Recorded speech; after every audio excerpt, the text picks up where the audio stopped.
What do you think this is all about? You think this is a fucking costume? This is a way of life. This is a way of life.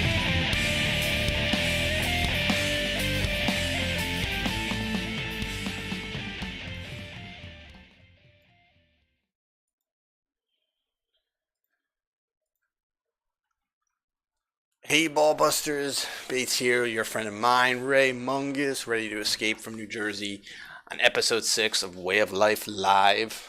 Ray, how you doing today, man? Doing pretty good. How about you? Not too bad. Oh, you always sound exhausted when we start these podcasts. Because I am exhausted. Well, you know, unlike some people, I'm not going to name names, but I mean, unlike some people, I gotta go to a job. Yeah, fucking Mike really needs to find a job already. And a place to live, and... Well, that's besides the point. At least you're not tired from doing the podcast. Yet, at least. I mean, we made it 6 so far.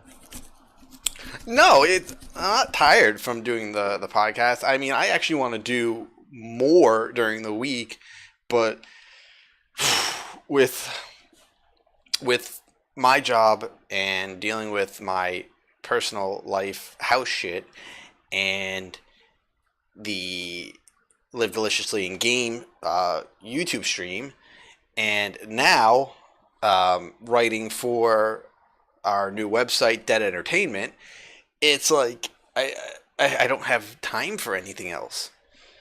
Yeah, it feels like it becomes a full-time job when you like really get down to it. Like these last few days with the launch of the website, I've been, doing my best to network with various people, like try to come up with new columns and new writing pieces, and then like finding the time to sit down and like write with your brain feeling fried, like it's something else. But it's been such a blast, since Friday. Like we've been going very strong, out the gate when it comes to the podcast. So not the podcast, the website rather. And, it's been a good time. Yeah, I mean, all of the contributors so far have been putting out, grade A stuff, especially for some of us who have really never written for websites or anything like this before. And, we're putting out great material. I have written for a website, but I mean, this is back when I was a kid and, the early days of the internet. So it's been a long time since I've written for a website. And, we have a good flow of content every day, and we actually have content stockpiled for the coming weeks. So we're doing it right and on the right track. Yeah, definitely. Like, in all honesty, I've got to say that I'm a bit overwhelmed looking at the amount of pieces that we have coming out. Like, I have a notepad file that I keep all of the articles that I plan to write, all of the columns that I plan to write. And let me tell you this, I'm not a writer. Like, I enjoyed writing when I was younger, but I've become way too picky for it. I'd rather write like scripts or film content and stuff like that, not articles. But I got a groove for it so far these last few days. But in any case, looking at the list of articles that I have myself, not the stuff that people are telling me that they're writing. It's just like it's a mountain worth of great content that we have coming ahead. I don't know. It's a good feeling to have that much content, while at the same time it's a little overwhelming. Yeah, you see, I'm the complete opposite. The writing, especially the editorial and article pieces that aren't like news related, it comes so naturally easy to me.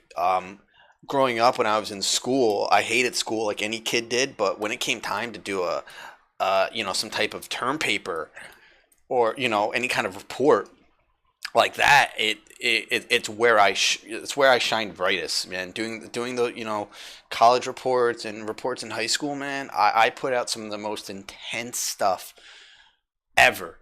To the point, just to kind of digress slightly, when I was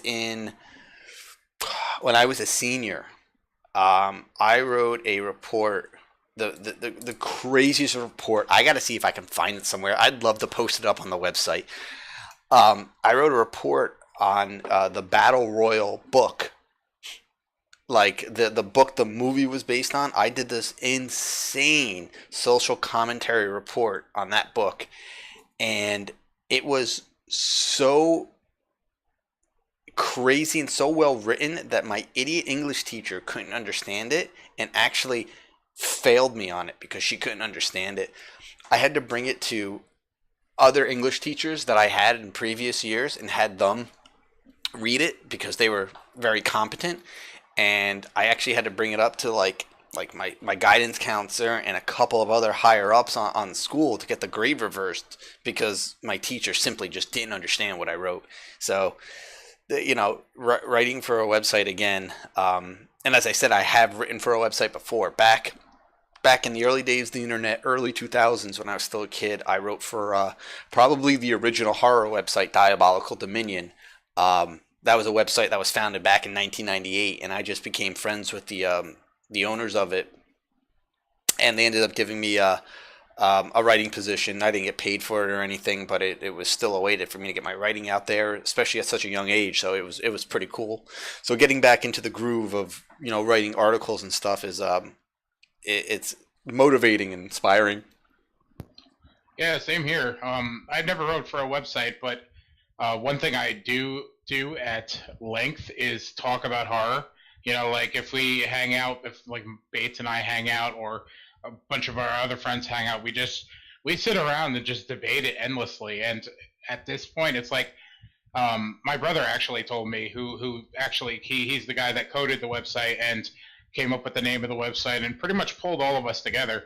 But he told me, he's like, you guys sit around and talk about this shit constantly. Why not just put it on paper? Like, why not make an article about, what you think about Jason, or how they could have done Freddy versus Jason differently, or, all this stuff that we come up with in conversation. Put it out to the world.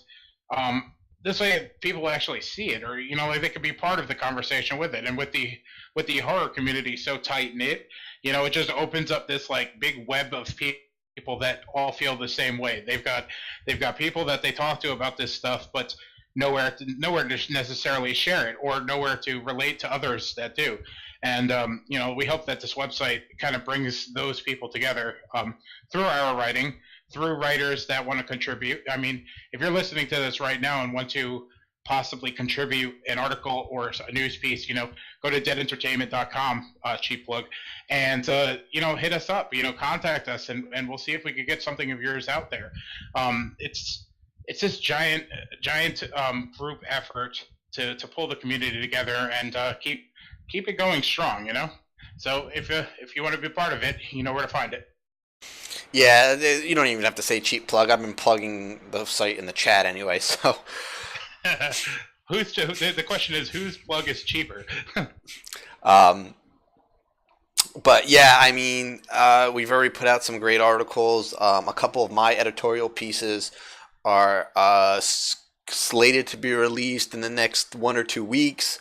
I'm working on 3 or 4 more editorial pieces right now.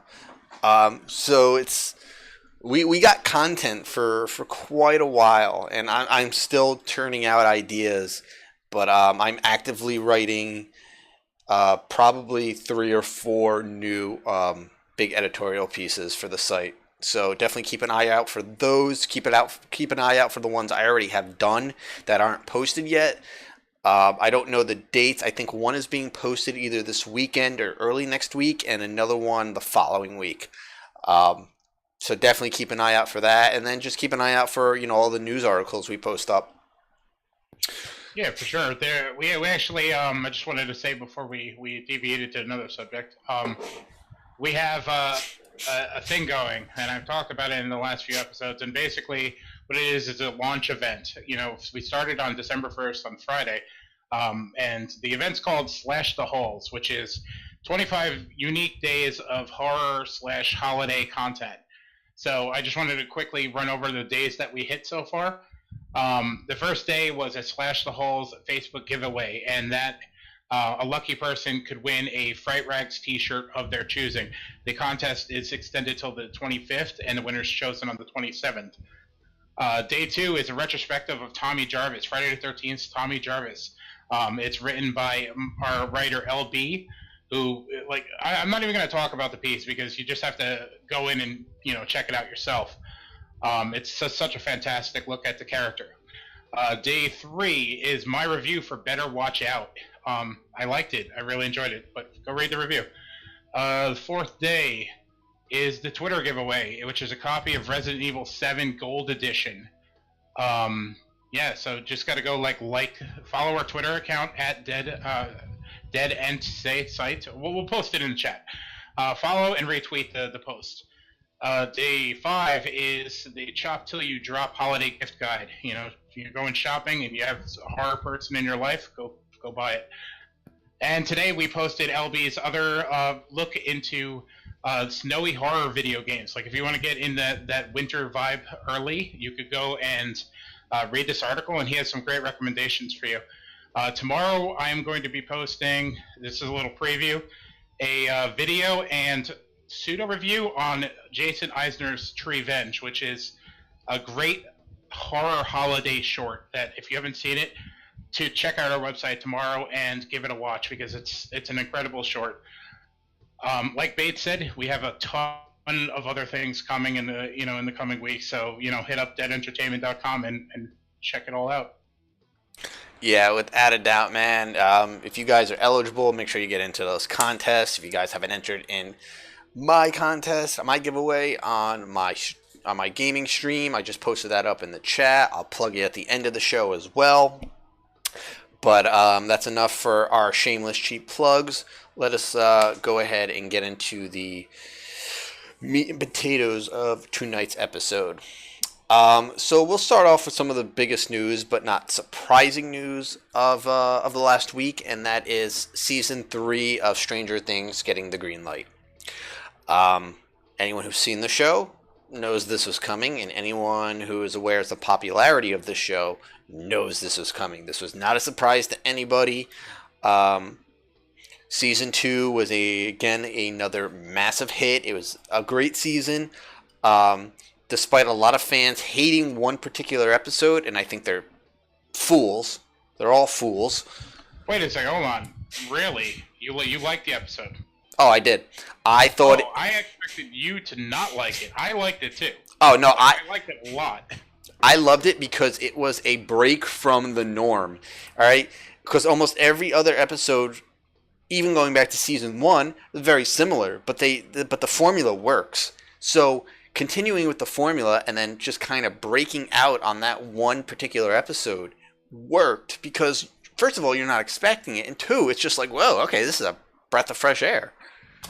Not to mention, it helps grow that particular character. We're not going to spoil anything. I want to spoil a lot about Stranger Things Season 2, but we're going to have to save that for another episode. But that particular episode, it breaks a lot of ground for the character, and it evolves the character into different territory, and dare I say, opens the door for a lot of future avenues for the character to travel down. Yeah, I mean, I didn't realize Jean Grey was in the show, but you're right. It really explores the character of Jean Grey so well. Doesn't it? Not so subtle hints at which character it is. But yeah, so now, personally, I loved Season 2. I just did not like it as much as Season 1. I thought Season 1 had a lot more... I don't know, I guess heart, not a lot more heart, it just had a bit more heart, and I just felt more connected to Season 1. But there were so many aspects of Season 2 that I loved. One of them being, and again at this point, if you haven't seen the show, you haven't seen Season 2, that's on you. I'm not going to really dive into spoilers, but just kind of like a dynamic that worked in Season 2, and that was the Dustin and Steve dynamic. I thought it was an amazing pairing of two great characters. Well, Dustin has been a great character since Season 1, and Steve has just kind of been, not a throwaway character, but you weren't really sure what side to lean on him. Well, now you know what side to lean on with Season 2. He stepped his game up significantly. In Season 2, exactly. Yeah. They didn't give him a whole lot to work with on Season 1, but coming back with Season 2 and pairing him up with Dustin was like a stroke of genius. Yeah, I agree, definitely. Steve started off as a very one-dimensional character, and by the end of season 1, he really came around, I thought. So I was curious what they were going to do with him in the second season, and it went straight through my expectations. I didn't expect them to really up the game that much when it came to that character. Yeah. Because you're right. He was a very one-note character, aside from possibly 1 or 2 episodes in season 1. But they really expanded on him big time come season 2, and it turns out he's more of an interesting character than we thought. So definitely want to see more of the Dustin Steve dynamic come season 3. I really enjoyed the Mad Max angle to it. I thought adding another kid to the gang was a good touch. This is a little spoiler territory, so cover your ears if you don't want to hear it.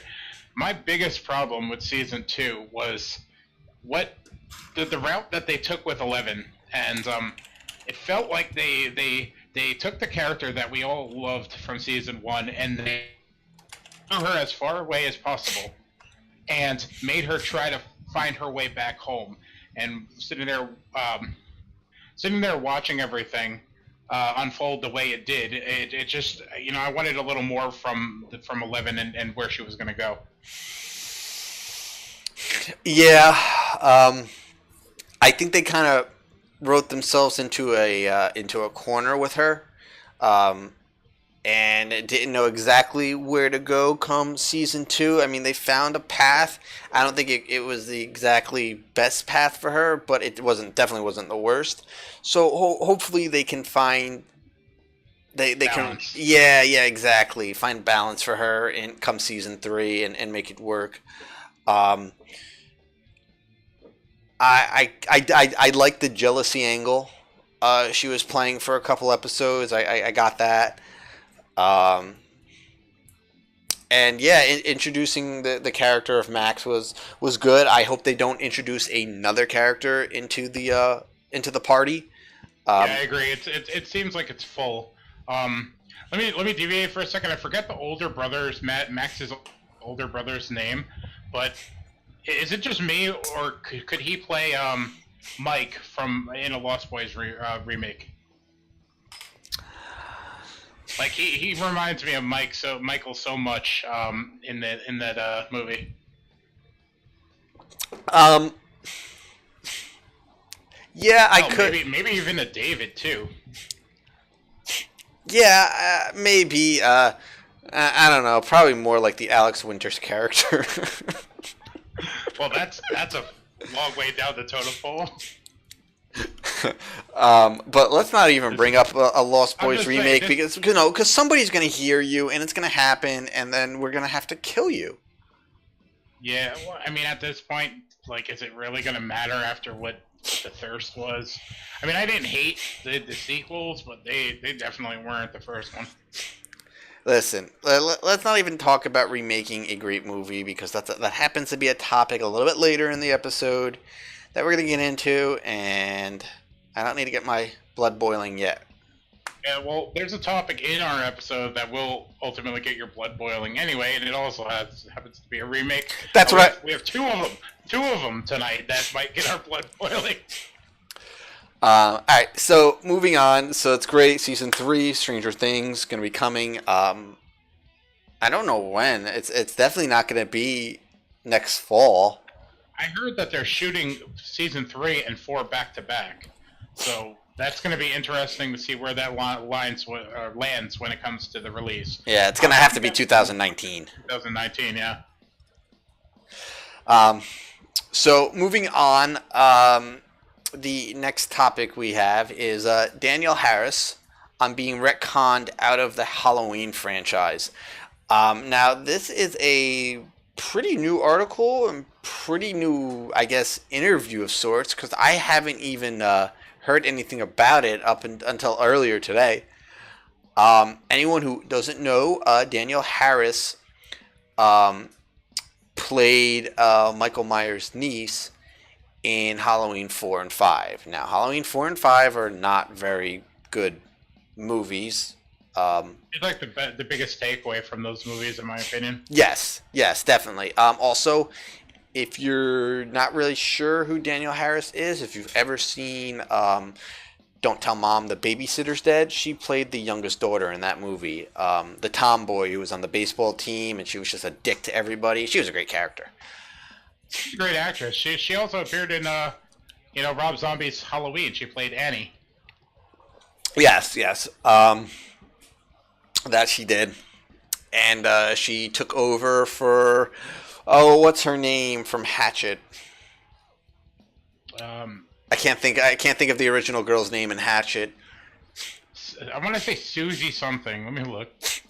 But she took over for the main character from Hatchet 1 in Hatchet 2 and 3. So, I mean, if you saw her, you would recognize her. Character in Hatchet is named Mary Beth, but Mary Beth. Way off with the actress's name. Yeah, Mary Beth is the character's name. What's the actress's name? Actress's name is Amara Zaragoza, who apparently was too good to come back to Hatchet 2, if I recall correctly. She asked for a boatload of money to come back for Hatchet 2. All right, so maybe she doesn't even deserve her name dropped again. So we're just gonna call her Susie. It's a bad Susie. We're gonna call Susie from this point on. Bad Susie. So again, we covered the Halloween sequel a couple episodes ago, and just to bring it up real quick again, the new Halloween movie coming out is a direct sequel to the 1978 original. They're rewriting the ending slightly. We don't know what that means. And every movie from every sequel, for that movie is gone. Doesn't mean anything. 2, 4, 5, 6, 7, all of those sequels are gone. They are no longer canon. This new sequel is going to be the only canonized sequel. So we don't know if the actual ending of Part 1 is going to be the same based off of that one little interview where. Yeah, I mean we dove into that.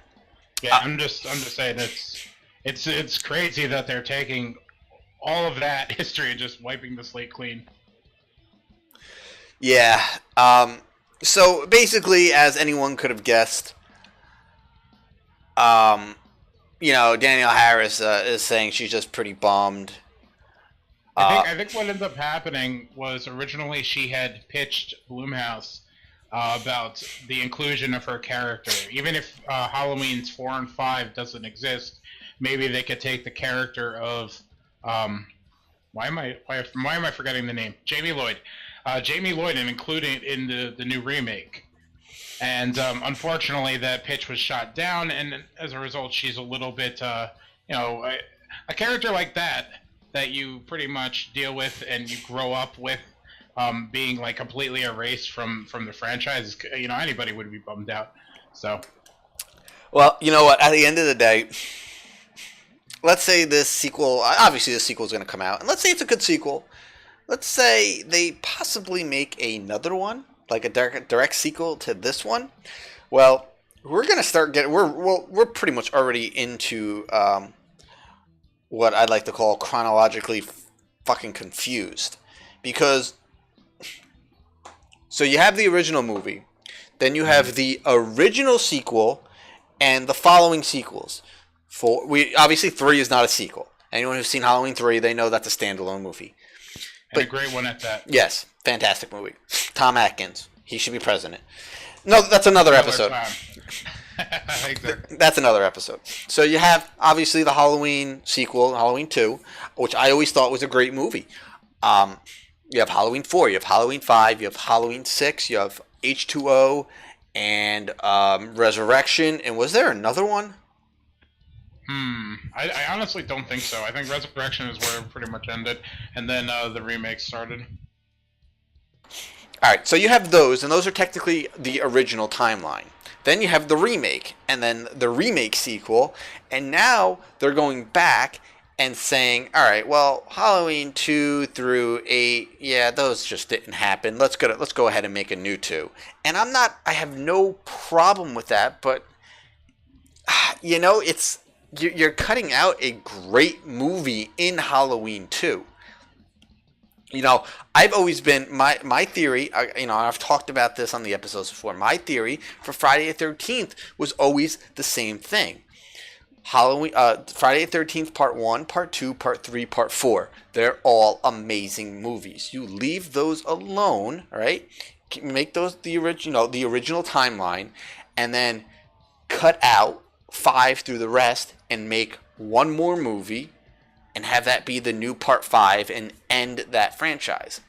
So I'm thinking that's what they want to do with Halloween, but they're cutting out a great sequel in Part 2. I mean, Part 2, you can't get any more direct of a sequel than Part 2. Part 2 takes place seconds after Part 1 ends. It's hopefully the writers know what they're doing. But again, think about this. They're making a direct sequel to a movie that came out in 1978. That's a lot of time in between. So, I mean, at least the Halloween 2, I believe, came out in 1981, I want to say. No, maybe it was 82. I think it was 4 years. 4 years after the original, right? Yeah, I think so. Regarding Halloween 2, though, like, I could see where they're coming from about wanting to omit it, because, like, John Carpenter's original ending of the first movie, or the ending of the first movie, for that matter, is completely iconic. Like Michael Myers was defeated, and you had that moment where they went looking over the balcony, and he was gone. I don't necessarily think that Michael Myers would have continued the spree. So, like, for them to include that into their lore would just be like, okay, well, he was defeated and then he fucked off and decided to go on another rampage that night. So, like, I can understand where they're coming from in that regard. The one thing that I think that this whole remake, new timeline thing is going to benefit from is changing this convoluted backstory and everything that the other sequels tried to accomplish.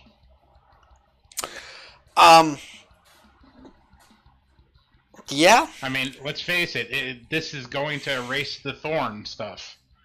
So that's a plus, right? Oh, is that the cult stuff in Part 6? Yeah, the cult stuff, yeah. I think they pretty much retconned that out after Part 7 and 8 anyway, but regardless, like, all the nonsense that came along the way, and let's say, like those movies are guilty pleasures, the sequels of Halloween. But they're not very good movies. You know, they don't necessarily lift up the franchise's story and do much different with it. You know, it's pretty much retelling the first and second movie over and over again, and then adding family into the timeline that makes it just utterly convoluted. Yeah, I've watched Part 6 a few times. The only thing I remember about Part 6 is Paul Rudd? Paul Rudd. I remember some dude getting, like, electrocuted, and that was a pretty cool kill. And the washing machine kill was pretty awesome too.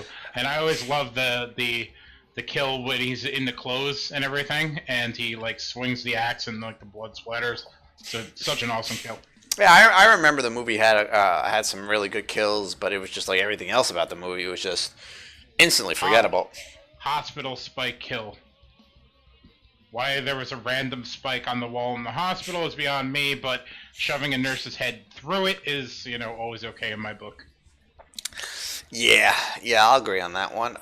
So obviously Danielle Harris is feeling bummed about her character, who's an iconic character. Being booted out of the series, no longer in the franchise, character no longer exists in canon. And, you know, she is a very popular character. Danielle Harris frequents Monster Mania a lot. And I would say the bulk of her autographs is Halloween stuff from 4 and 5. Yeah, when I first met her, that's what I got signed. Yeah, so it's... Let me just say this. No matter what this remake accomplishes, no matter what the director, David Gordon Green, I believe, and the producer, John Carpenter, have planned for this, if these movies are successful, and John Carpenter decides to go off into the night, and same with the director, this Blumhouse and whoever owns the rights to it, I think they're the Akkad family still. They have the rights to keep the story going as much as the producers say otherwise. So it's not out of the realm of possibility for Danielle Harris's character to be brought back in a later sequel. So, like if fans of her as well as her should keep their fingers crossed. Yeah, because you know what?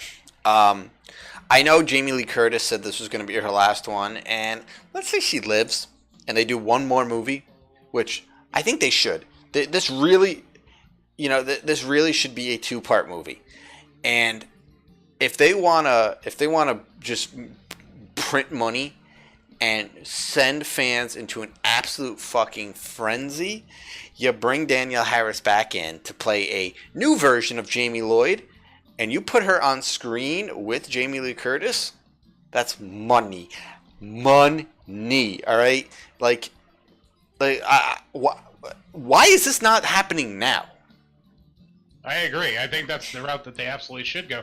And there's a possibility that they might be going that way. But news reporters forget that these guys are writers. Their job is to keep secrets of the movies. They don't have to report on every beat of the movie, including twists and endings, So it might be completely possible that she does come back. Maybe all of this stuff that with Danielle Harris appearing in the news, on Twitter and YouTube and such, maybe this is viral marketing, like a reverse psychology, I guess. Well, we're gonna have to wait a little bit, but maybe. I just think they would be silly not to capitalize on the fact that they could get Jamie Lee Curtis and Danielle Harris in a Halloween movie together. I think that is just an amazing combination of talented actresses and iconic actresses from an iconic franchise finally coming together on screen in the franchise to do what they do. And Danielle would be great to carry the torch. If this is legitimately Jamie Lee Curtis's final run, I think Danielle Harris would be great to pick things up and be the next victim for Michael Myers. And the fact that she's been involved every step of the way is, I almost feel like she absolutely deserves it. Yeah, definitely. So hopefully, the writers are smart on this one. Yeah, well, as a wannabe writer, most writers are stupid. Anyway, we're going to go ahead and move on to the next bit of news. This will be a quick one. The Friday the 13th is finally getting another Blu-ray collection. We haven't seen a Blu-ray collection since 2013. And that Blu-ray collection, while it was a complete collection, is currently out of print. And it cost, I don't know, last time I looked on Amazon, it cost $500. That's not even a joke. Yeah, the eBay prices are ridiculous. I've been wanting to add one to my collection for a long time. And unfortunately, it's, I might have to be waiting for this one. Now, this one is not a full collection. This is only the Paramount films, only parts 1 through 8. So there's no Jason Goes to Hell, no Jason X, no Freddy vs. Jason, and no remake. Just the Paramount-owned films. But it does have a ton of extras, and it only costs $30. It's really not that bad. No, not at all. And a lot of the extras look really good. And I had read a tweet not too long ago from Larry Zerner, actually, stating that him and Steve Miner and I forget who else. Oh, and Richard Brooker. And I think there might have been one more person. Actually recorded commentary for Part 3 that was supposed to be released on it might have been the 2013 box set, but never did. So there's actually commentary for Part 3 that we have never seen yet, and I'm curious to know if that's going to be on this collection. I hope so, because that would probably be one of Richard Brooker's last contributions to the series, right? Yes. Richard Brooker for those who just might not know or just forgot, played Jason in Part 3 and sadly passed away a couple years ago. Yeah, he was a nice guy. You met him, I believe, right? I met Richard twice. That's where I got my mask from. He signed the inside of my mask. That way I could actually display it without it having an autograph on the front, but it still has that autograph. He was a super good dude. Definitely a big loss to the horror community when he passed. It was definitely a bummer. Yeah, without a doubt. And he is very well liked amongst the other Jason actors and fondly remembered by them as well. Steve Dash and Tom Morga, they all speak very highly of Richard and really credit Richard for a lot of the Jason aspects we know today. Yeah, without Richard's portrayal, I really don't think we would have ever gotten to Kane. And Kane's like one of the most heralded Jason actors out there. But without him taking that Jason to the level that he did, and debuting the hockey mask for that matter, would we have such a strong fandom for this series? And would Kane Hodder be even relevant? Like, I hate to compare one actor to the other, but to get to Kane, you have to have Richard Brooker do that performance that he did, and absolutely incredible performance in Part 3. Yeah, without a doubt, man. Fucking, he made that movie scary, downright scary. His portrayal, he's my second favorite portrayal of Jason.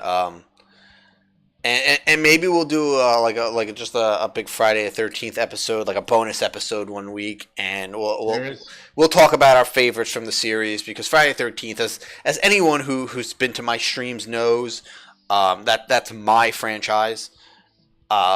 Amongst all of our friends, I'm the Friday the 13th expert. Not to sound like a snobby douche, but I am. It's the franchise I grew up with, and I watch the most, and I've learned the most about, and I've met the most actors from it, and it's just I call it my franchise because I feel like it's my franchise. So maybe one week we'll do a Friday the 13th bonus episode, and we'll go over some of the stuff, our favorite actors, our favorite Jason portrayals, our favorite entries in the series, and I think that would be a kind of a fun bonus episode. Agreed. There is a Friday the 13th in April. Keep that in mind. I think there's one in February too. Isn't that when this Blu-ray is coming out? Or is it just now? Or is it just coming out on the 13th of February, and that doesn't happen to be? Yeah, the 13th is a Tuesday, so the next one is in April, which we're going to be doing all sorts of fun stuff, both on your channel, this channel, and Dead Entertainment. Yeah, it's still quite a ways away, but hopefully by then I'll be in the new house, and I can do a really fun, another all-night stream, and do some more giveaways, another contest of some kind. Yeah, I already started planning around it for Dead Entertainment, so, I'm sure all of us by then are going to be putting our heads together and coming up with content for all of the things that we do, so keep an eye out for that. Yeah, I've actually already been thinking about, I did the trivia contest, in the last Friday 13th stream, which... That was fun, but it was at 5 in the morning. Yeah, so I've decided to do another similar contest, and it's not going to kick off the show, but it's going to lead off the show, more or less. So it won't be the first thing we do, but it's probably going to be the second or third thing we do. That way we have a lot of people actively participating in it. Again, it's going to be another prize. I don't know what the prize is going to be yet. I got months to think about it, but I do have an idea on what I want to do, and just to give you guys kind of what I'm looking to doing is so it's going to be sort of like another trivia contest, except it's not going to be trivia questions. I was thinking about gathering 20 sound clips from movies and playing them, and then having people figure out what character or what movie it's from. I haven't thought about all the details, but that's kind of the idea I'm going with. It's a pretty good idea, but you're giving them months to like study these movies like front to back. Then I'm doing my job 100%. That's the idea. All right, I'll accept that. I like that idea. So yeah, like keep that in mind, guys, for April's Friday the 13th. I think that's something everyone will really have fun with, and I'm definitely looking forward to it. With the launch of Dead Entertainment, I've seen a slight incline on my Twitter. So I'm hoping that sort of translates into subscribers on Live Deliciously in Game. And if that's, hopefully that happens. And during the Friday the 13th stream, I actually had a decent amount of viewers and a decent amount of people who were interacting. So maybe I could see like double that on the next one. Yeah, here's hoping. I mean, I had a blast during that stream, and that's pretty much what's your stream. You inviting me to be on that stream particularly was what kind of launched what we're doing now. Like this live stream on Wednesdays. Without that Friday the 13th stream, I don't think it would have happened. So between now and then, we have a lot of growth time, and with Dead Entertainment kind of being the house, the foundation, the magnet to pull all of us together. I think we're going to be growing significantly by the time April comes around. Yeah, I hope so. I mean, come April, we'll have another Monster Mania under our belts. So there'll be content from that Monster Mania up. That convention's going to be like 100% work. Like we're gonna not have any time to have fun. Hopefully you'll buy a pre-show pass with me this year. I'm already planning on it. If you can, get that together. And it seems like I can live stream from my phone again. YouTube had put a rule in place where you needed like 1,000 subscribers to live stream from your phone, but it seems like they did away with that, and now I can live stream from my phone, so I can actually do live convention coverage like I originally wanted to do back in August. So that'll be awesome. I have my new microphone for my camera that I've already tested on my house vlog, and it sounds awesome. I got to do a little bit of tweaking to it, but it sounded great. And hopefully by March, I'll have my new video lens for my camera, and then the video is even going to look even better. So I was happy with my little rinky-dink setup for the panels at the last Monster Mania, and come this one coming up, you're going to see a major improvement in quality, and I'm looking forward to that. Yeah, same here. Sorry, I had to sneeze. All right, so Friday the 13th Blu-ray, the Paramount movies, parts 1 through 8. Look for that. $30 Blu-ray set, coming February 13th, 2018. Tons of extras, tons and tons and tons of extras. It's being released. You can pre-order it through Diabolic DVD. I'm not sure who's actually putting out the DVD. I think Diabolic is actually handling that too. All right, well that's what I initially thought, and then you sort of corrected me, and then made me second guess myself, and now fuck you. I read the articles because I was curious to see what was on the set, and then I found out that it was being put out like they're the ones that putting it together, and I was like, oh shit, I owe Matt an apology. Oh well, fuck him, I'm not apologizing. So yeah, guys. So keep an eye out for that. For $30, getting all 8 movies Blu-ray quality with a shit ton of extras. You can't go wrong there. So moving on.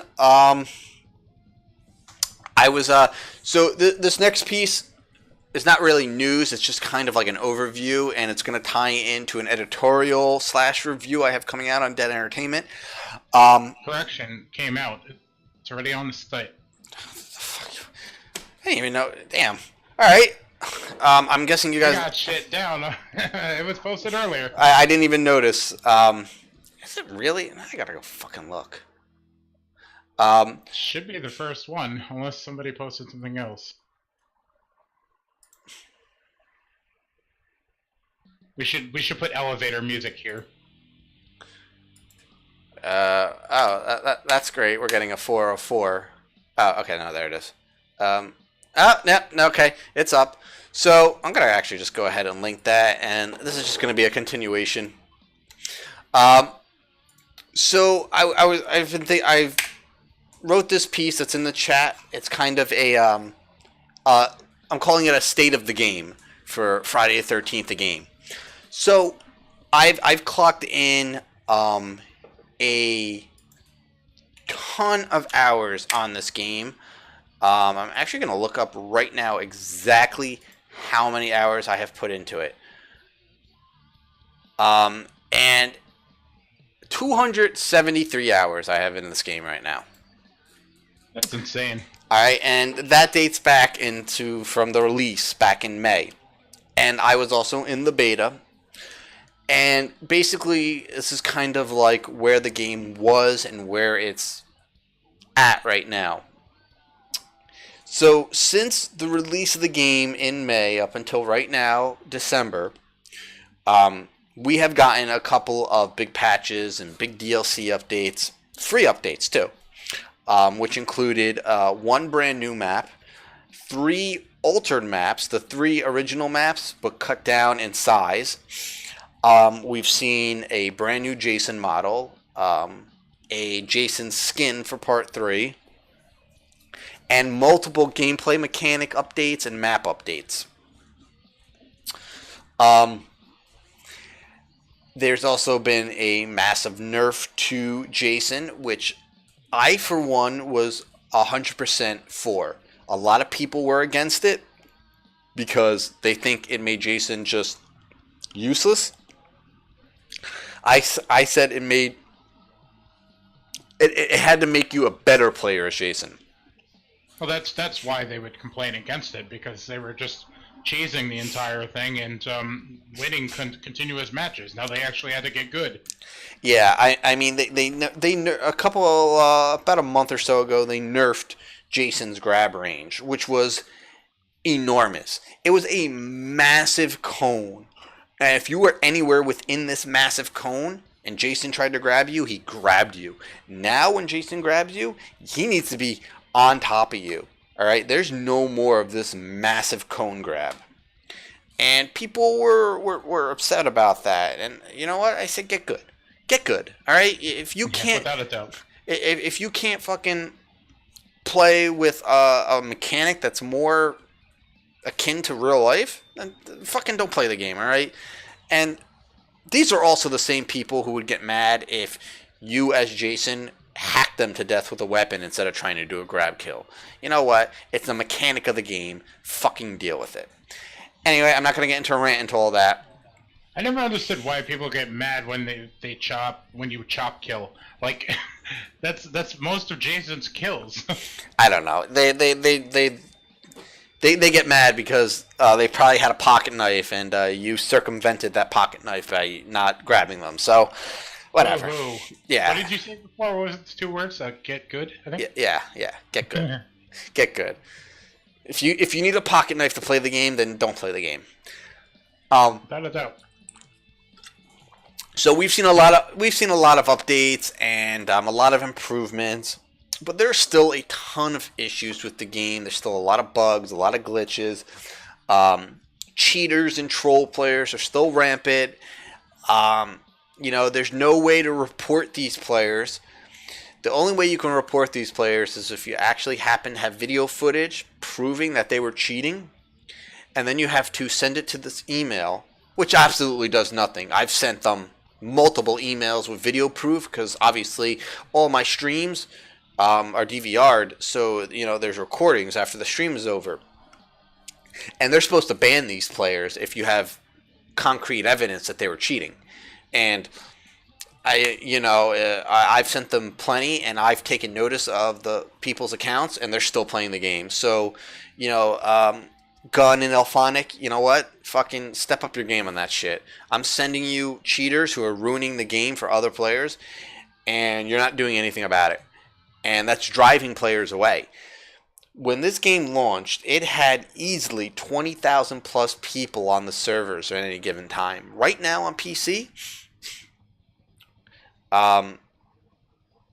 let me see if I can. Let me see if I can figure out how many people are in game right now. Under 1,000. There is 958 players in game on PC right now. So it's not doing good. Yeah, these type of games have their ebbs and flows anyway. It's all about what content have you given us lately. They'll play it for 24 hours straight without eating or using the bathroom, and then they'll go away and go off and complain about all the bugs that haven't been fixed. And they're justified in doing it. But if gun media is it? Yeah. If they stepped up their game and they listened to the fans as far as the things that need to be fixed immediately, and then went through that process in a more quick situation, if they got on top of things quicker, I think fans would stick around a little bit longer. But right now, it doesn't seem like they're even thinking about doing that. Yeah, I mean, even little things I think would bring a good amount of players back. Add little things. In my article, I wrote some things I would love to see thrown into the game, and I don't think it would take developers a whole lot to bring it into the game. Bring in a few. Yeah, I thought there were some good ideas. Bring in a few new weapons. You know what I think would be cool? There's a shotgun and a flare gun. Dude, bring in like a bow and arrow. How fucking cool would that be? Too, from series, we've seen that before. Yeah, seriously. Have a bow and an arrow somewhere on the archery field from the Crystal Lake Part 1 map. Throw in a few new perks.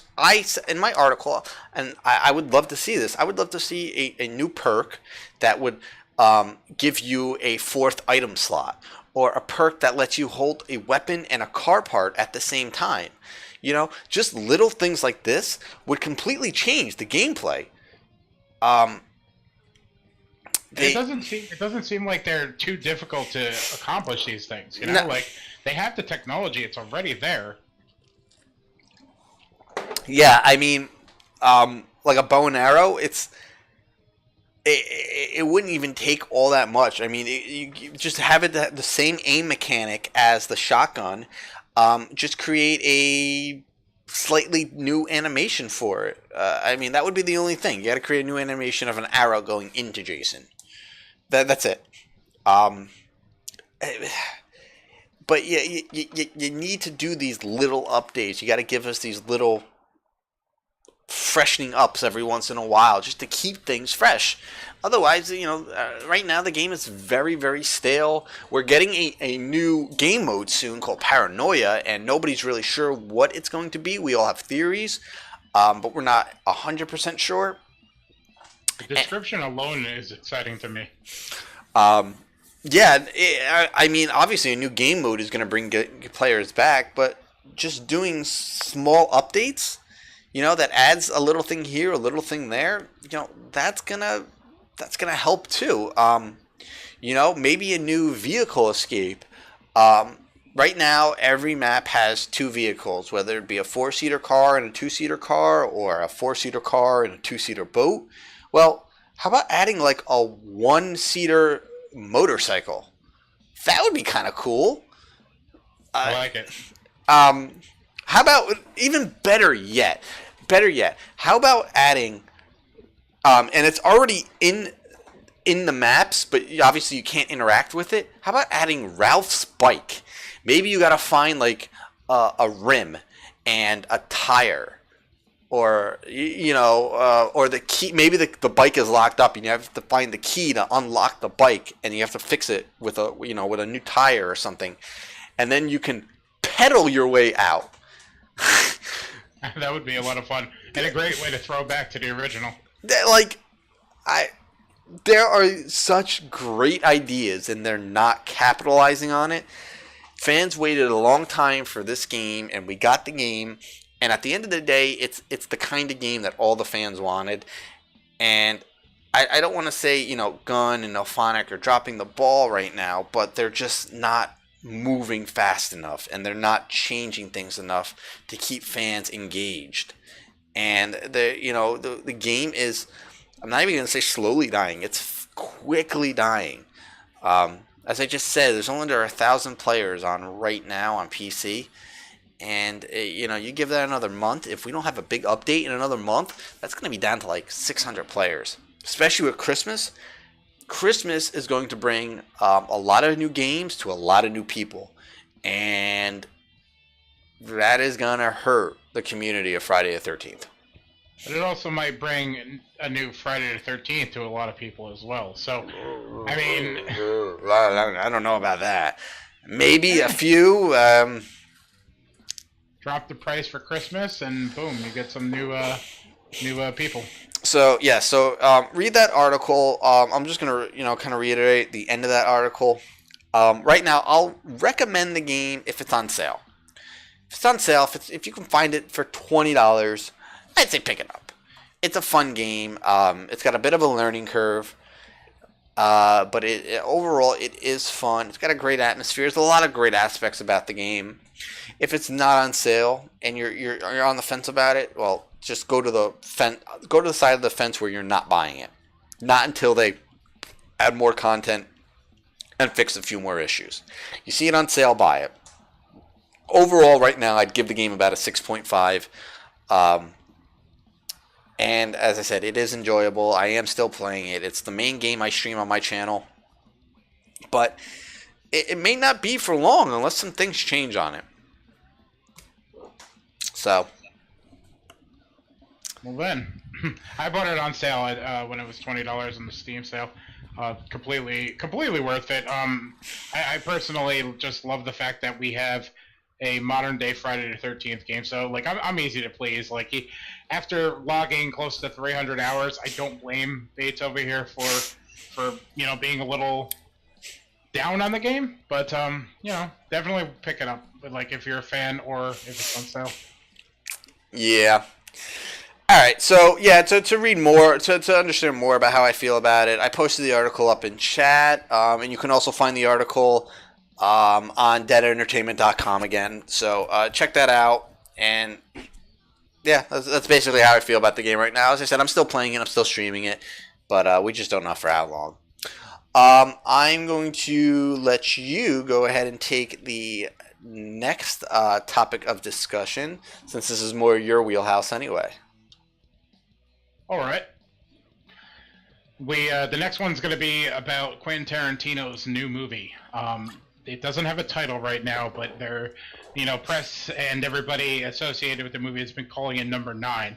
The thing that kind of got all horror fans excited about this movie is anytime that Tarantino gets near a horror project, we just salivate over the idea. We just can't wait. After From Dusk Till Dawn, which he wrote, we just want him in the genre no matter what. But the thing that piqued everybody's interest was the fact that it got leaked that this might be a movie that has something to do with the Charles Manson murders, and a lot if there's something that Tarantino would be good at doing, it would be taking a situation like that, or a factual history, and then putting his own Tarantino spin on it. But it was recently revealed that it's not going to be solely about Charles Manson's cult, but they're going to play a part within the structure of the film. The movie's actually going to be about a male TV actor who has a series. Who has a one-hit series and is looking to find his way back into Hollywood. And the intriguing part, for me at least, is he has a sidekick stunt double that is doing the same. So it's going to be a buddy type of situation. And from what the reports are saying from people that have read the script itself, that this movie leans very close to the Pulp Fiction vibe, that Jules and whatever his face is. Vincent. Vincent Vega. It's going to have that sort of chemistry from what I understand. And why this is interesting to me personally is Tarantino has already made a movie with a stuntman in it. and that's Death Proof, with Kurt Russell playing Stuntman Mike. Within that movie, he mentions, Stuntman Mike, the character, mentions that he has a brother named Stuntman Bob. So, like, I'm wondering if this is how he's going to loosely connect or heavily connect rather, the two movies together. You know, he's always been known to string his movies together in some sort of way. Are we going to get a direct relation to Stuntman Mike's character in Death Proof? Is it going to be bigger? Is it going to be smaller? But, like, with this situation in mind, you've got that to speculate on, and you have, like, the whole Manson aspect of the movie to look forward to. And I think with him recently passing, Charles Manson recently passing, I think it's going to be fitting to have Tarantino take those stories and add his own little vibe to it. You know, like take it, approach it in his own different way. Possibly even the way he did with Inglourious Basterds, where he rewrote history and killed Hitler in the most glorious of ways. So who knows what he's going to do with Charles Manson and how he's going to use the character and the cult. So, I mean, I'm personally, I'm looking forward to seeing what's to come of that. The movie's untitled right now, but it has a release date of August 9th, 2019. So we've got a little bit of ways to go before we get to that time, before we hear anything about it. But you know, we have a few things to hold us over in the meantime. Yeah, I'm not as invested into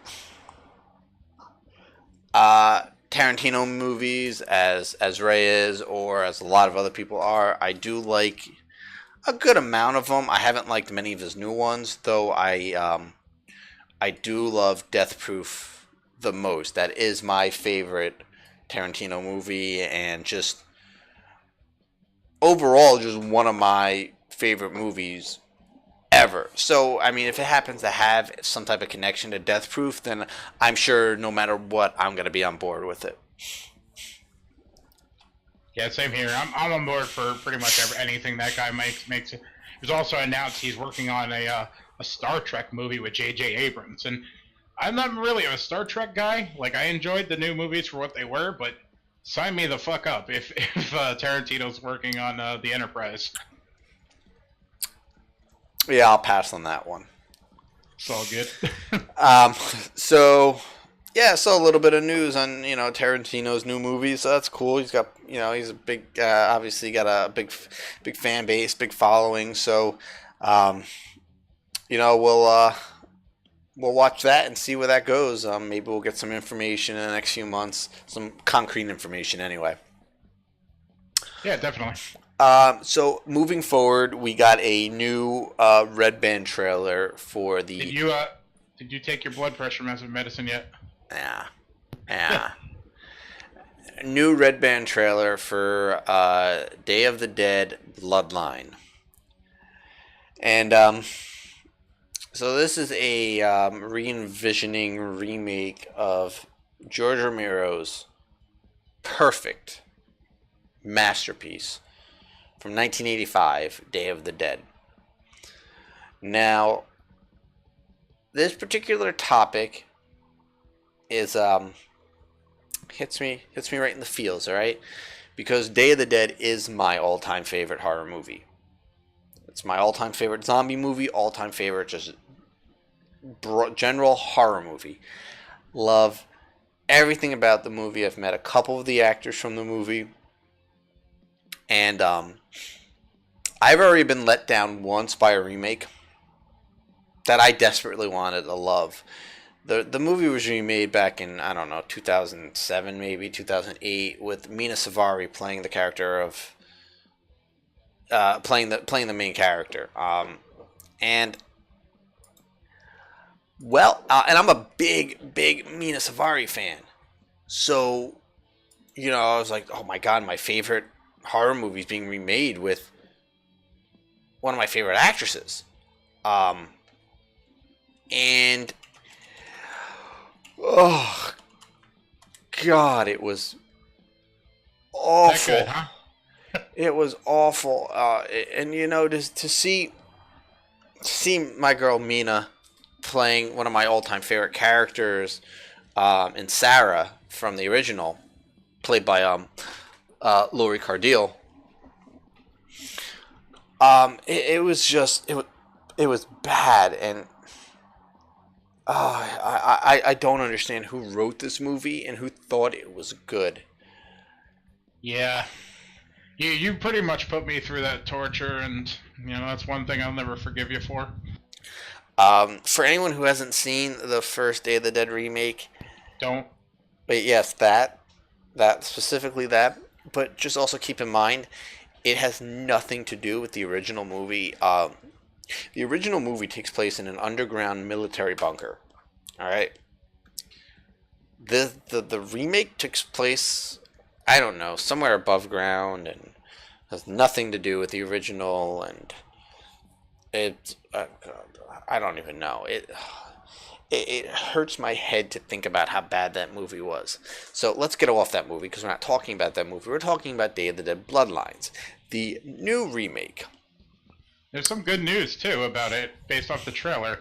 Okay, so, new Red Band trailer, and it's not awful. Okay, now, I'm not saying that this movie is going to be good. I'm just saying right now that this trailer is not awful. It doesn't make me want to go put my head through a wall. Alright? Now, there is for anyone who's seen Day of the Dead, there's a character named Bub. Bub was this zombie who kind of was a bit self-aware and was able to be tamed in a way. So he wasn't actually a 100% bad zombie. He was a character all on his own. Alright? Well, there is a Bub-like character in the new one. I want to say his name is Max. I don't know why. And there's been a lot of images and pictures of him from the movie floating around online for a while now. And if you looked at one of these pictures and thought, well, this guy looks really familiar. Well, yeah, the actor won't look familiar, but the actual character does, because it's basically Doomhead from Rob Zombie's 31. And it's really off-putting that this zombie looks exactly like Doomhead. They could have done a way better job with this character's design. Now, the Red Band trailer was pretty gory, something that the first remake was missing. And it seems to at least loosely follow the original storyline. It does look like they are in a military bunker. It looks like a few of the scenes were taking place underground, which is where the bulk of the original movie took place. I can't really speak on the actors and actresses. I didn't really see enough of them. But the gore was pretty good. And, there's a bit of hope. Will I see it? I'm gonna have to see it, because I'm gonna probably end up writing a review for it, and kind of have to see the movie to write a review. But I'm not looking forward to it, but I'm also not dreading it. So I mean, it's got that going for it right now.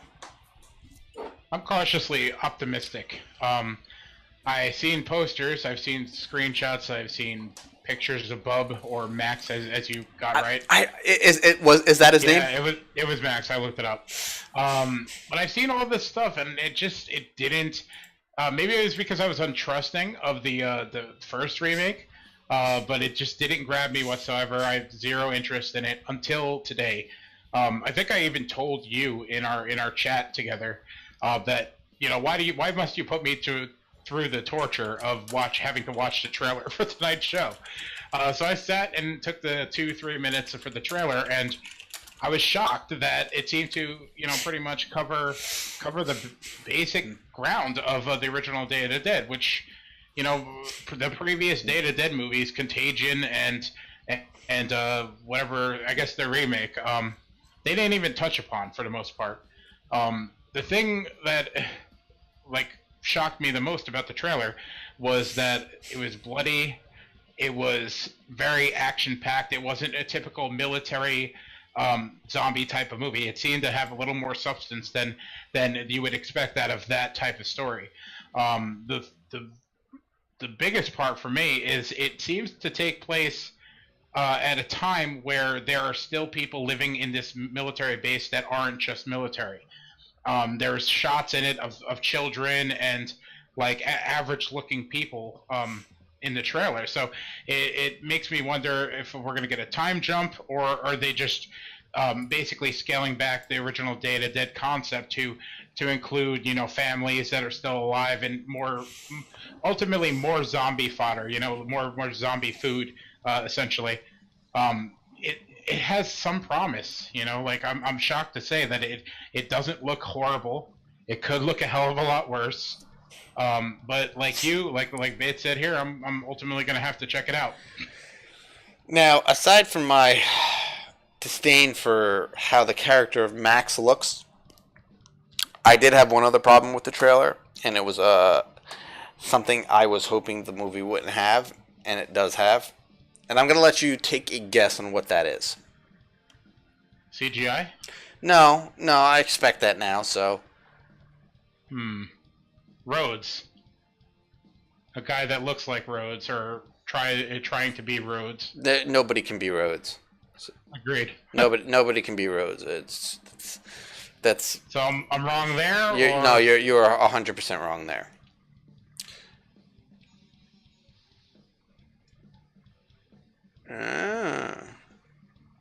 The trailer showed it 2 or 3 times, and every time it did, I moaned hard. Go on. And it was a massive problem that I had with the Dawn of the Dead remake. Any guess yet? Running zombies? Running zombies. I actually didn't take notice to that. So I'm just learning that now. Like, I was looking at everything else, you know, trying to take it in and make sure that it was at least somewhat true to the original, that I missed that. Running zombies. All right, so listen. First of all, if you are going to remake a George Romero zombie movie, you need to respect the Romero zombie, all right? And you can take liberties here and you can take liberties there. Obviously, you kind of want to make it your own movie, but you don't fuck with the Romero zombie. And I'm calling it the Romero zombie because that's actually what the original zombie archetype is called. All right? When you see a zombie just lumbering about, slow walking, you know, eating flesh, that is, by definition, a Romero zombie. He created that zombie. So when you take a Romero movie and you remake it and you decide, yeah, fuck this, we want running zombies, well, at that point, you're just completely taking away everything that makes it a Romero movie. Fucking at that point, just name it something else. It was one of my biggest issues with Dawn of the Dead. I don't like the Dawn of the Dead remake. In fact, I hate the Dawn of the Dead remake now. I don't think it's good at all. I hate the fucking characters. They're all unlikable and miserable motherfuckers. I hate the zombies. I don't like anything about it. So I was hoping that Day of the Dead would fucking step up their game. And you know what? Maybe if you want to make the zombies kind of, maybe not lumber, maybe like power walk in a way, you know, maybe like a Resident Evil zombie, you know, if a Resident Evil zombie saw you, they would just kind of like up their game and just kind of power walk towards you. You want to do that? That's fine. I'll take that. Don't give me some fucking running and sprinting zombies, all right? You know what? That shit worked in 28 Days Later, because 28 Days Later, those fuckers weren't zombies, all right? I like to call them infected. You know, that's again, that's another conversation for another episode. But they weren't zombies in my eyes. Those guys were infected. More importantly, the running zombies, that stage of the game of like decomposition and everything, like it shouldn't be a thing by the time Day of the Dead happened. Oh my god, that is like so beyond right. Like, so there is an iconic shot in the original Day of the Dead, and it's like the opening fucking shot in the movie. And it's basically it's called the Day of the Dead Zombie. And it's a zombie. He's got really thin hair, long hair, but thin hair, and the bottom part of his jaw is like completely got missing, and it's just his tongue is hanging out. Because by the time Day of the Dead happens in the Romero timeline of the zombie world, the zombies have been around for a while, and there's very little humans left, so the zombies are running out of food, and they're all starting to waste away because they have no food left. And even in this opening scene, aside from the iconic tongue zombie, there's a couple of other zombies that come out, and they're very frail looking, and some of them are crawling, and it's showing you that, you know, not having food fucking affects these zombies. Well, in Dawn of the Dead and apparently in this new Day of the Dead, that shit don't matter. These are just fucking, they don't need food apparently. They'll fucking, they have a million reserves and they don't need anything. So that's a great point, man. Yeah, it just doesn't make sense to me. You know, even if they were to omit the entire Romero timeline from everything, the zombies that are in that trailer don't look like fresh zombies. They don't look like Night of the Living Dead sort of zombies. They look like they're pretty much rotting away. So how are they all of a sudden Olympic class runners? Like, somebody explain that to me. And I realize zombies could be whatever you want to make them because they don't fucking exist. But like, have some sense of logic at least. Yeah, especially in a storied franchise like the Dead movies. Yeah, without a doubt. I'm glad that something seems to be panning out as far as this movie goes. Like, before today's trailer, I had no interest in seeing it whatsoever. I was pretty much done with the series. You know, if it wasn't Greg Nicotero or somebody in that line directing or working on it, then I wasn't interested. But at least the trailer looks somewhat intriguing. You know, like, I'm curious now, whereas before it was just, you know, not on the agenda. I was not going to check it out. Yeah, but I mean, it shows promise. I'm sure, but at the end of the day, I'm gonna like a few things about it, but I'm really just gonna hate the characters and the you know, where they went with the story. But you know, I'll try to stay as optimistic as I can, and see what happens. We shall see. All right, so moving on. So the headlining discussion for tonight happens to be about the upcoming Escape from New York remake prequel. Reboot? Yeah. So Ray, do we know what this movie is going to be yet? It looks like it's going to be a prequel to the shock of many. The writer, which I'm looking for his name right now, Neil Cross, basically battled out a ton of people for the job on Escape from New York, the reboot of it, and beat them all out with his concept. And it seems like we are going to be getting a pre-Snake Plissken eye patch wearing, you know, saving New York and the president badass. You know, we're going to get the early days of Snake Plissken, it seems. All right, so let's say that I'm gonna get into some shit here, people. So let's say this is the route they go. They're gonna go to a prequel. All right, now obviously, the original Escape to New York was a self-contained story. They put Pliskin in New York to go save the president. He's got the briefcase handcuffed to a mall movie. You had the Duke, all right, as the villain. All right, self-contained story. You know, Adrian Barbeau, all that good stuff. Now, you want to make a prequel to Escape from New York. Okay, so I'm perfectly cool with that. You know what I'm hoping for? I'm hoping for shit in Cleveland. You know what? I want to see Carjack Malone. That's just me. All right, that's just me. So I could get on board for that. yeah. So prequel to Escape from New York, I'm okay with. What I'm not okay with, do not fucking name it Escape from New York. Name it something else. If it's a prequel to Escape from New York, the movie's not gonna fucking take place in New York. Don't name it that. You know they're going to. They're going to call it Escape from New York, subtitle. Escape from New York, the Cleveland years. I mean, I would respect that.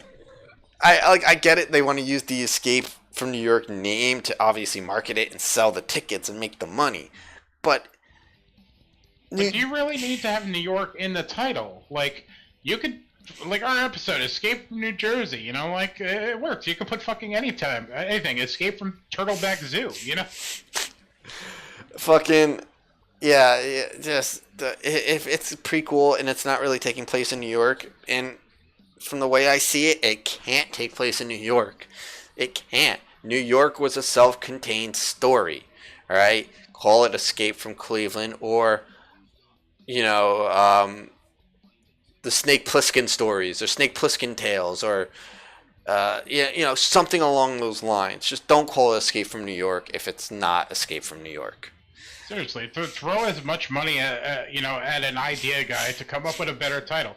Keep the Escape from in the title, because that is what's going to sell it. People that are familiar with Escape from New York are going to understand what Escape from whatever the fuck is about. They're going to know immediately that it was that story.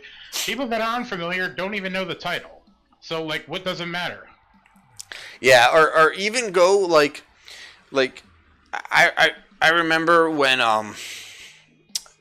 X-Men Origins Wolverine came out. They were supposed to do.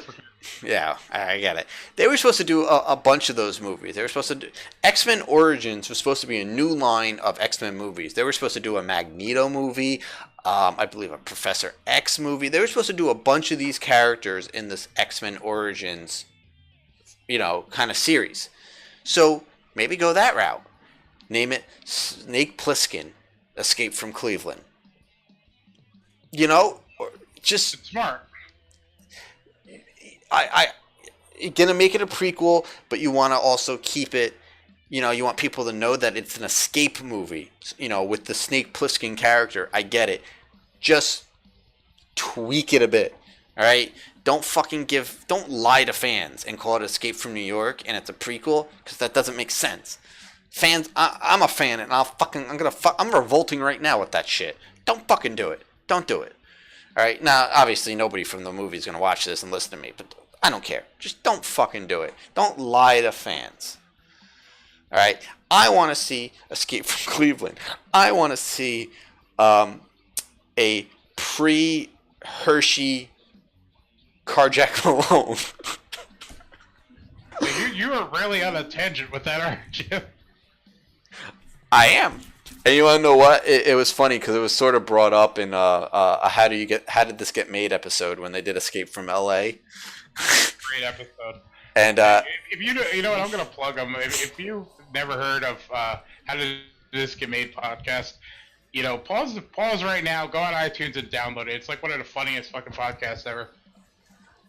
Yeah, it's a great podcast. They do some really good movies. But they had brought that up because you know, in that scene where Snakes meets Hershey, you know, they bring up Cleveland and they make mention of like what happened in Cleveland. Why don't we have that movie?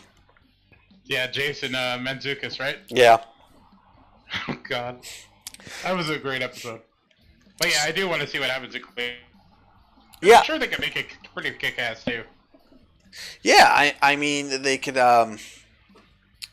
they could have you know, the Browns football team come in and have Snake like beat the shit out of the Browns, and that's why the Browns have been a shitty franchise for the last like 4 decades, because Snake Plissken beat the shit out of them and just beat, you know, all the good football skills out of that team. I don't know. You mean they weren't shitty before Snake Plissken beat them? They were actually a storied franchise for a while. Well, I'm not mistaken. Oh, it doesn't show it today. I'll tell you that. Yeah. Well. But that's a whole different podcast and entirely. Yeah, don't worry. We won't be getting into sports talk. Occasionally, I get into a bit of sports talk on my stream. Usually having to do with hockey and football. But I've given up on football this year. I'll pick up next year when hopefully my team has a competent quarterback and a whole new coaching squad. But anyway, Good so luck. well, your team's not doing that much better than mine. So I'm not saying they are. So yeah, so I don't mind the idea of a prequel. Snake Plissken is a very very cool character that really deserved to be explored. I'm just saying, don't name it Escape from New York if it's a prequel. If it's a reboot, fine. Obviously, that's what you want to call it. If it's a prequel, the movie can't possibly take place in New York. Because think about it like this. So if it's a prequel, and let's say it's a prequel to obviously the original Escape to New York, how would it make sense to have Snake be in New York and then taken out of New York and then put back in New York? Yeah, no, it's a mess. Like, I mean, if the story follows that at all, it's trying to explain their way out of that corner is going to be impossible. Yep. So, I've got one gripe about this, and this pertains to the actual news as to why we came up with this as part of our story tonight. John Carpenter apparently has approved the script, and Neil Cross's script is going forward for this prequel. Here's my problem. If this movie is a prequel, and it basically is going to explain and explore some of the pre-Escape from New York character of Snake Plissken, why does he have an issue with Rob Zombie exploring Michael Myers' backstory? Because he's a hypocrite. That's where the problem lies. Like, and I realize, like, John Carpenter is just, he's probably so sick of talking about horror and Michael Myers in general that he just shot from the hip on what he thought about Halloween remake. But now that we're having Escape from New York remake going forward, and an approved script by him, I think that needs a little bit of explaining. Like, do you want us to explore these mysterious characters, or do you not want us to? Like, pick one. Yeah, I'm just saying he's a hypocrite. That is just the easy. Probably. He's just an old man that wants to go out and play his music. He doesn't give a shit about these movies. Just write him a check and let him enjoy his themes on tour. Yeah, seriously. Let him wave his baton around and stay off his lawn, all right? So we won't know more until we hear more, obviously, but that's our opinion here. We're okay with the prequel. Just name it appropriately. Don't fucking lie to fans. And Give us a good actor to walk in Kurt Russell's shoes, fill him, whatever you want to say. Get us somebody that can live up to Kurt Russell, because few can. Yeah, I don't even think. I was trying to come up with somebody that I could shoot and basically put in the role, but I don't know. That's a tough one. Yeah, I can't think of anyone. I mean, maybe Tom Hardy, but He's every character ever. I know that's the problem. He's Mad Max. He's Bane. He's Venom. Jesus Christ! You know what? They should get Tom Hardy to play Bruce Wayne in the Justice League movies going forward. Because, I mean, he may as well play every character. Yeah. I don't know. I mean, anyone in chat who thinks who would make a good young Kurt Russell Snake Plissken, go ahead and I got one. Ready? Get James Gunn on board and de-age Kurt Russell like they did in Guardians of the Galaxy 2. Boom. Kurt Russell is going to fill Kurt Russell's shoes. All right. Mic drop. All right. You know where I thought you were going with that? Where? When you brought up James Gunn, do you know who I immediately thought you were going to say? Yondu? No. I don't know. I thought you were gonna go, and I was gonna be like, "What the fuck?" But I thought you were gonna say Nathan Fillion. Yeah. Why do you gotta play that card? You know I want to see Nathan Fillion play every character. Yeah. I think Nathan Fillion's a little too old to play him, but he's a badass. Like, if you ever watch Firefly or Serenity, like, he could totally embody that vibe. Nathan Fillion now, I mean, maybe an older Snake? I don't know. I don't know what the guy looks like, but maybe David Hayter, the guy that voices Solid Snake in the Metal Gear Solid series. Yeah, I don't... He's an actor, too, but I don't know how he looks exactly.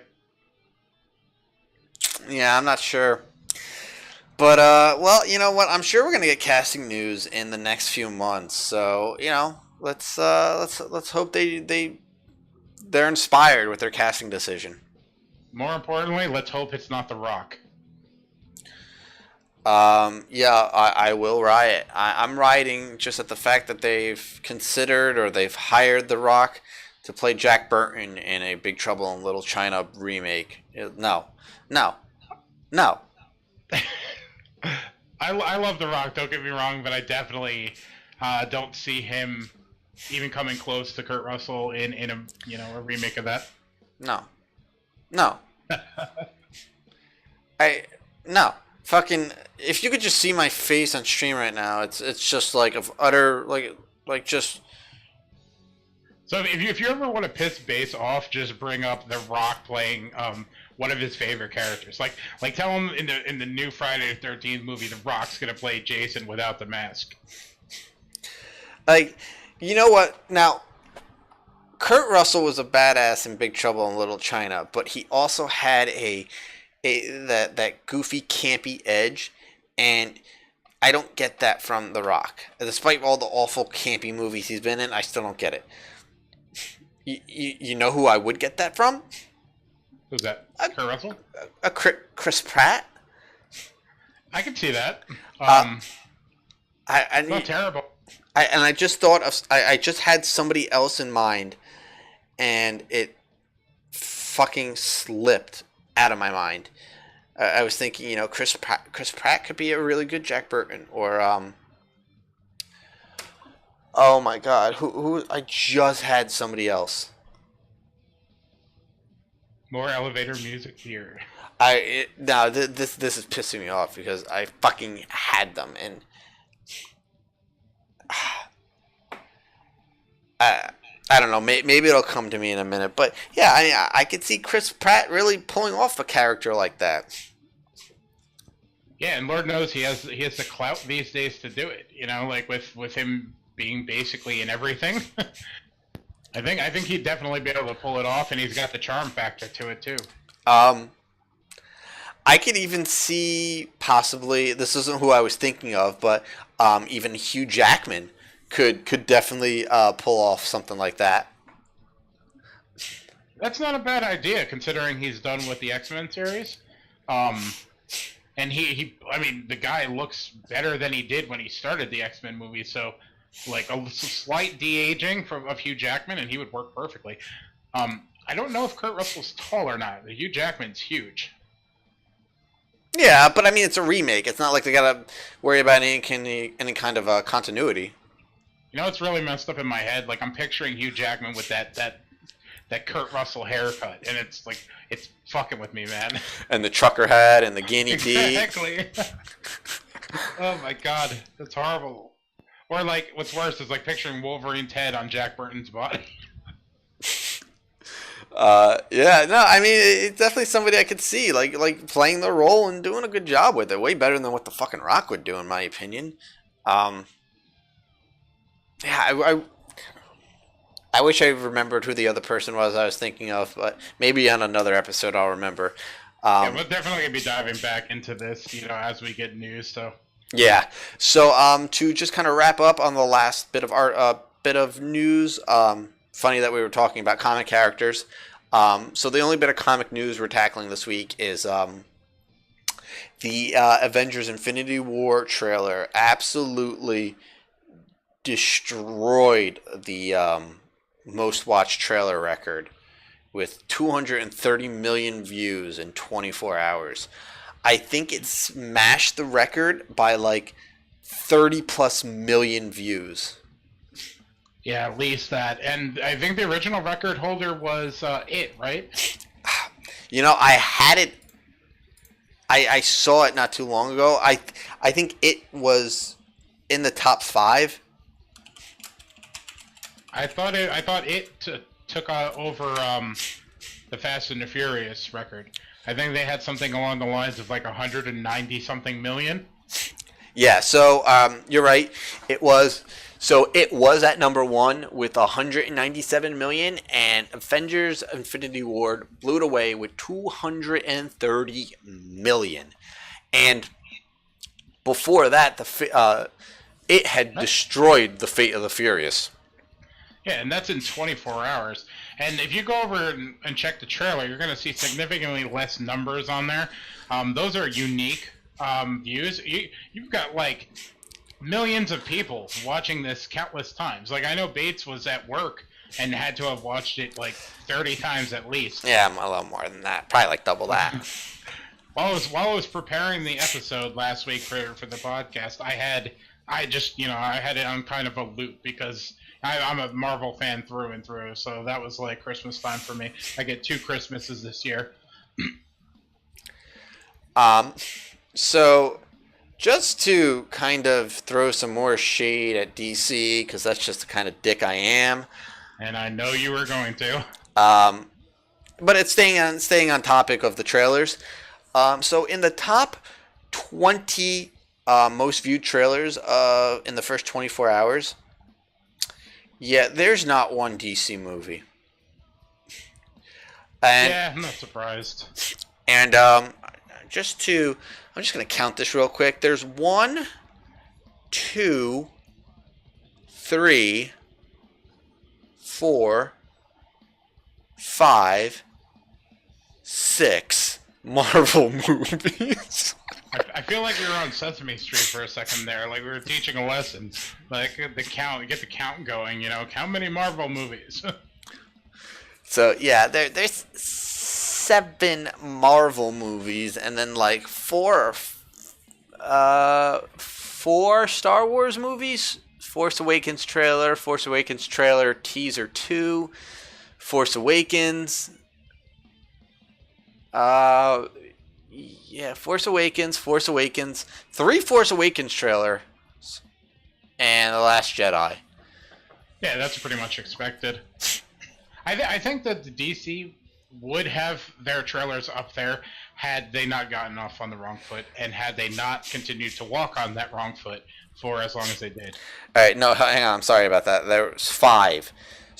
Star Wars: The Last Jedi, Star Wars: The Force Awakens, both official teasers. Then Star Wars: Force Awakens teaser number 2, 3. Star Wars: The Force Awakens trailer official, 4. And then the number 6 all time is Star Wars: The Last Jedi in the official trailer, and that's sitting at 120 million. None of which even come close to what the Avengers: Infinity War trailer did. Yeah, it's again 230 million. And even the bottom trailer is Star Wars: The Last Jedi, the official teaser, at 43 million. And the oldest movie on this list is 2014, and that's Star Wars: The Force Awakens, the official teaser, at 55 million. That's sitting at number 19 on this list. Yeah, I gotta say, the Avengers is gonna make all the money in May. Like, yeah, every bit of it. Yeah, it's fuck, I can't even. Man. Like, are we gonna even be able to get tickets for it on opening day? That's what I'm wondering. Like, yeah, I know. I get tickets I haven't bought tickets for Star Wars for next week yet. I'll buy it the day of or the day before, and it won't be an issue at all. Oh yeah, but Avengers is it's yet to be decided. Have they even went on sale yet? No. I'm surprised that they didn't launch the sale campaign along with the trailers. And if the numbers are anything to show from it, they're probably kicking themselves in the ass right this second that they didn't. No, well the they're playing it smart, get that fucking hype going, and then release. Get pre-orders for tickets going for the second trailer. Good point. I'm wondering what is coming out after the new year that it could be attached to.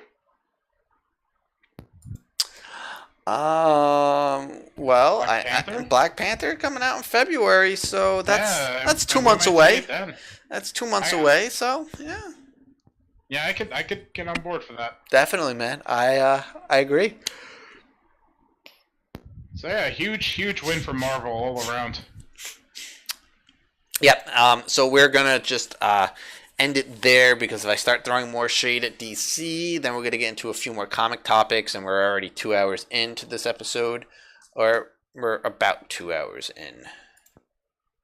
Oh, we did a lot better than last week. we got started somewhat on time. Yeah, no, the pre-stream went up on time, so I think we started at 8:15. No, about 8:15. Yeah. Because the pre-stream was about 15 minutes, and we're just hitting 2 hours now, so.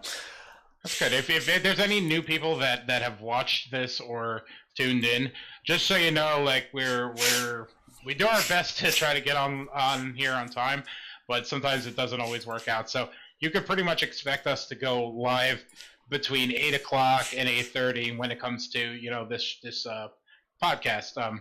But we have been hitting the note for all of them every Wednesday at 8. So be on for around that time. Yep. I mean, maybe one day we'll get it down to an hour and a half. That's where I'd like to be. But I don't think that day is going to come. We keep talking about it, but Jesus Christ, we just get so into the things that we're talking about that time flies. It's ridiculous. It really does. All right, so we're going to go ahead and get into our wrap-up segment. This week, guys, so first I want to just plug my still November giveaway going on. I was hoping for a few more entrants. Throwing it up in the chat right now. I'm going to... Click it? Yes. I am going to be ending this giveaway and picking a winner probably Friday night on stream. So anyone listening to this who isn't in chat right now or listening to this on a later date, find me on YouTube, Live Deliciously in Game, and if you find me on Twitter at Bates_MotelMT. I have links for my streaming YouTube page all over my Twitter, so go there, find the November giveaway video, watch it, drop a comment on the video, and you're automatically entered. The only rule is you just be of age, be 18 years or older. That's it. That's all I ask for. If you're out of the country, if you're not in the U.S., that's fine. I will ship to all over the world. And the prize is a Blu-ray copy of Christmas Evil, which is also going to coincide with a Christmas Evil editorial piece I have coming out on deadentertainment.com. So keep an eye out for that, guys. You guys got 2 more days to get into this giveaway. And the winner will be announced on stream sometime Friday night. So for my shout-outs this week, going to go ahead and shout out my buddy Tartalov. He is a Swedish Twitch streamer. He's actually the only Twitch streamer I watch because I hate Twitch. If anyone follows me on Twitter, I've expressed why I hate Twitch, and I'll probably express it more over the next couple months until they fucking do something. But my buddy, we just call him Tar. I'm going to go ahead and post up his Twitch link.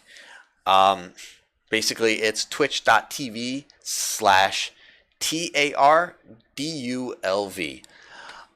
He is he's a game streamer from Sweden, but he speaks very good English. And he streams mostly horror games, and he's very interactive in his stream. He's a really good dude. We've actually been talking, and he wants to bring me in on one of his just like discussion streams to talk horror and some stuff. So I'll post up when that happens, and hopefully you guys will tune into that.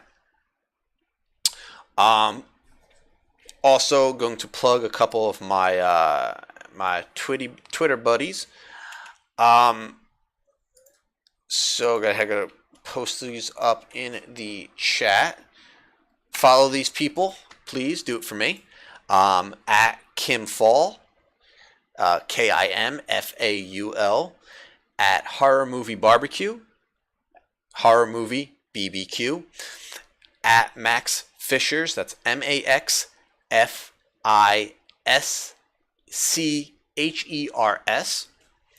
at Freddy in Space, it's all one word, spelled just like it sounds, and at Mad Eye Yokai. Obviously, Mad Eye is a buddy of mine. You can find him on YouTube as well. He's posted up great YouTube videos.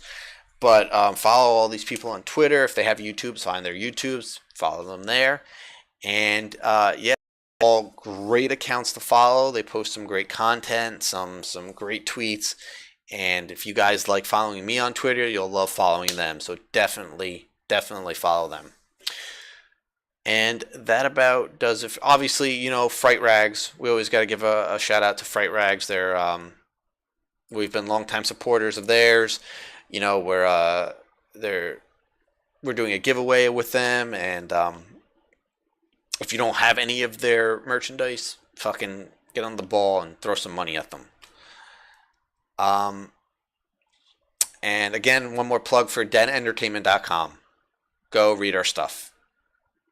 And that's it for me. What do you got, Ray? I'm pretty much going to be quick this week, and then you probably, if you watch the last few episodes, I've pretty much been plugging the same things. Tomorrow, the 7th, on Thursday, I am going to have a short film by the name of Treppin released into World of Death. World of Death is a web series on Bloody Disgusting that compiles short films from all over the world.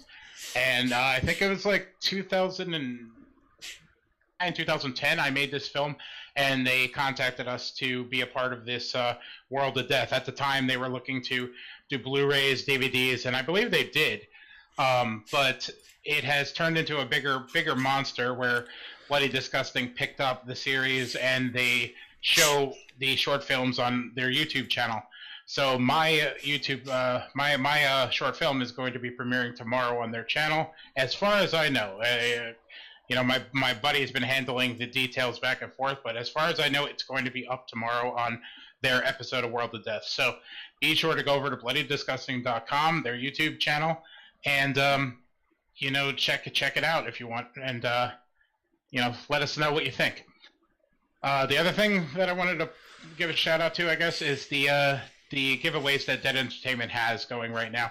I said earlier in the show, Facebook giveaway is a simple follow us on Facebook and like and share, you know, the post. It's very standard.